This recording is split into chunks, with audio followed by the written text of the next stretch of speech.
ఒక పక్క జగన్మోహన్ రెడ్డికి ఖచ్చితంగా అసెంబ్లీ సీటు ఓటు వేసిన వాళ్ళు కూడా పార్లమెంట్ వేసేసరికి అవినాష్ గారికి వేసేసరికి ఎక్కువ మంది సిద్ధంగా లేరు. లేదు షర్మిల గారు ఓట్ బ్యాంకింగ్ ఎక్కువ శాతం వైఎస్ఆర్సీపీ నుంచి తీసుకున్న ఒక 30% మళ్ళీ 20% మళ్ళీ టీడీపీ నుంచి తీసుకుంటున్నారు.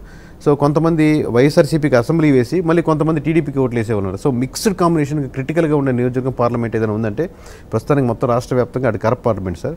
స్టిల్ అది ఈ మిక్స్డ్ కాంబినేషన్లో ఫేవరింగ్ టు ఒక 50,000 ఓట్లకి కూటమి వైపే మలుతుందని చివరికి అది కూడా మేము కూటమి వైపు వేయాల్సి వచ్చింది. అందరి ప్రిడిక్షన్ ఏంటంటే కడప పార్లమెంట్ వచ్చేసరికి అవినాష్ వర్సెస్ షర్మిల ఉంటుంది అనేదే.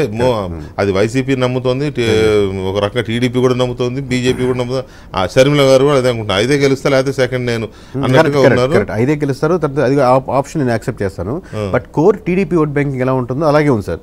దీనికి యాడెడ్ గా షర్మిల గారు టీడీపీ దగ్గరకు వచ్చేసరికి అంటే ఒక అవగాహన ఫ్రెండ్లీ కాంటెస్ట్ లాగా జరిగింది అక్కడ. షర్మిల గారికి టీడీపీకి పులివెందుల్లో బీటెక్ రవికి వేయండి, ఎంపీ ఓటు మాత్రం కాంగ్రెస్కి వేయండి అని ఓపెన్ గానే క్యాంపెయిన్ చేశారు. అలా లేదు సార్, అలా ఏం లేదు.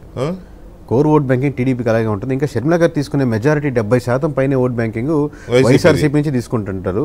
సో అట్లాగే అసెంబ్లీ స్థానాల్లో మీరు మిక్స్డ్ ఓట్ బ్యాంకింగ్ ఏముందో స్టిల్ వైఎస్ఆర్సీపీకి వేసిన దాంట్లో 50 నుంచి 70% ప్రజలు క్రాస్ ఓటింగ్ ఎక్కువ వేశారని చెప్పి మనకు కనపడుతుంది సార్. ఓవరాల్గా అది కొంత శాతం షర్మిల గారికి ఇచ్చు, కొంత శాతం టీడీపీకి ఇచ్చు. అంటే వాళ్ళు క్లోజ్ కంటెస్టెంట్ ఎవరు ఓడించేదానికి ఆస్కారం ఎక్కువ ఉందని వాళ్ళు ఫీల్ అయితే వాళ్ళ పర్సనల్ అభిప్రాయం షర్మిల గారు గెలుస్తారని ఫీల్ అయితే షర్మిల గారికి, లేదు టీడీపీ అభ్యర్థి గెలుస్తారంటే ఇక టీడీపీ అభ్యర్థికి వేసేదానికి ఆస్కారం ఉందండి. ఓకే, తర్వాత మనం ఇంకా చాలా దీంట్లో